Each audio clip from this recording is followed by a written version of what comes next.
एक चिंता की बात है। सवाल बनता है, सर जीका वायरस में ऐसी क्या चीज होती है, क्या ये कोरोना से भी घातक वायरस है, क्या इसकी कहानियां हैं? आइए मैं आपको बताता हूं। साथियों, हम लोग ये सारी की बातें क्यों पढ़ रहे हैं? क्योंकि हेल्थ हमारे सिलेबस के अंदर जीएस पेपर 2 का एक बड़ा हिस्सा है। आइए मैं इसके बारे में आपको बताता हूं।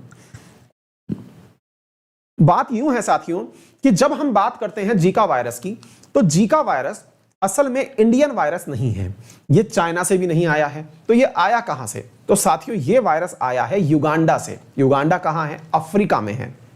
साथियों, जो हाल ही में केरल के अंदर वायरस पाया गया है, ये आज का वायरस नहीं है। फिर आप पूछेंगे, सर एक बात बताइए, युगांडा से कौन लेकर के केरल चला आया? बेटा ये आज का नहीं है। युगांडा में 1947 में सबसे पहले ये जो वायरस है ये बंदर में पाया गया था। किस में पाया गया था? बंदर में 1947 में सबसे पहले ये वायरस पाया गया था।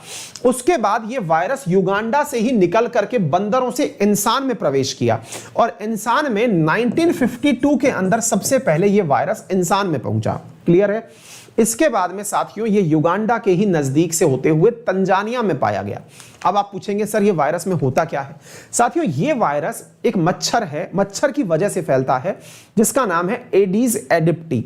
एडीज एजिप्टी नामक वायरस के कारण, ये मच्छर के कारण काटने से ये वायरस फैलता है। साथियों ये एक फ्लेवी वायरस कैटेगरी का है, फ्लेवी वायरस है और ये एडीज एजिप्टी के कारण जो है ये वायरस फैलता है। अब आप पूछेंगे ऐसा क्या होता है इस जीका वायरस के अंदर?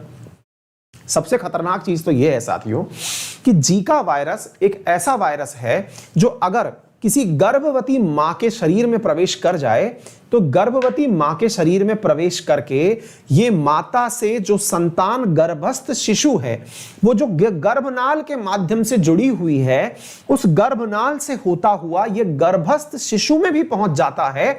ये अपने आप में बहुत बड़ी बात है। देखिए इंसान का रक्त बच्चे में नहीं पहुंच पाता है, लेकिन वायरस पहुंच जा रहा है। जरा सोच के देखिए आप साथियों, ये वायरस उस गर्भनाल से होते हुए महिला से बच्चे के शरीर में एंट्री कर जाता है और बच्चे को जो बीमारी हो जाती है इस वायरस के कारण, उसका नाम है माइक्रोसिफेली। माइक्रोसिफेली का मतलब यह है कि जो बच्चा पैदा होता है इसका सर सामान्य से छोटा रह जाता है। सामान्य से छोटा सर रह जाता है, यह इस जीका वायरस की सबसे बड़ी बीमारी का प्रकार है। तो क्या सर ये केवल गर्भस्थ शिशु को ही प्रभावित करता है? जी नहीं, इसके अलावा भी प्रभावित करता है। किसको? आम आदमी को भी ये तरह तरह से प्रभावित करता है। जैसे शरीर में विभिन्न स्थानों पर दर्द होना, जोड़ों में पेन होना, यानी कि एंकल्स का दुखना, रैशेस का हो जाना, तेज बुखार का आना, आंखों में स्वेलिंग का आ जाना, ये इस जीका वायरस के लक्षण हैं। लेकिन इसकी वजह से जो सबसे खतरनाक लक्षण है वो बच्चों में होता है। इसके अलावा बड़ा सवाल ये बनता है, सर ये मतलब फैलता कैसे है? तो मच्छर के काटने से। अब किसी इन्फेक्टेड पर्सन को अगर मच्छर ने काटा, वो व्यक्ति किसी और को, मच्छर किसी और को काटेगा तो वहां पर फैल सकता है। दूसरा, अगर ब्लड ट्रांसफ्यूज किया, एक व्यक्ति का ब्लड दूसरे व्यक्ति में ट्रांसफर किया तो यह फैल सकता है। अगर ऑर्गन ट्रांसप्लांट किया, किसी का स्वस्थ लीवर किसी पेशेंट के शरीर में ट्रांसफर किया तो यह फैल सकता है। दूसरा, तीसरा, यह सेक्सुअली ट्रांसमिटेड है, यानी महिला से पुरुष में यह ट्रांसफर हो सकता है, महिला से पुरुष, पुरुष से महिला, इनमें यह ट्रांसफर हो सकता है। सेक्सुअली ट्रांसमिटेबल है ये, और माता से गर्भस्थ शिशु में ये जा सकता है। ये हालांकि ये वायरस जो है ये एक प्रकार का, इसे ये ना समझे कि ये मतलब वंशानुगत है, नहीं, लेकिन अगर माता को वायरस ने इन्फेक्ट कर दिया है तो बच्चे में पहुंच जाएगा। ये इस वायरस की कहानी है। तो उम्मीद है आपको ये बात समझ में आ गई होगी। ये मैंने विभिन्न प्रकार बताए जिसकी वजह से ये पहुंचता है। अब आप पूछेंगे कि सर ये जो आपने एडीज एजिप्टी नाम लिया, ये तो हमने और भी जगह सुना है। बिल्कुल सही सुना है।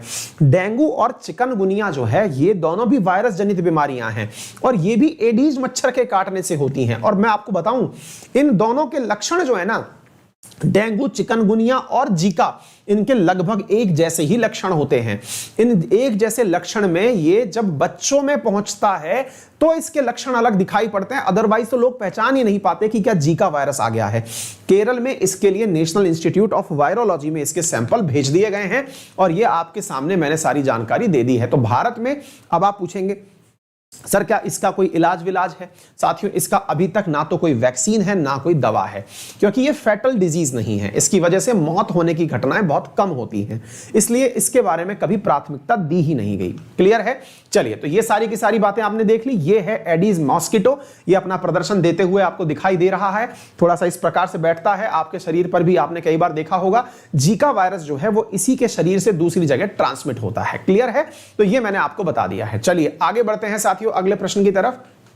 तो आपको क्या करना है? मच्छर मारने हैं जी, बाकी तो क्या ही है, आप बस इतना सा ध्यान रखिएगा। ठीक है, चलिए आगे बढ़ते हैं।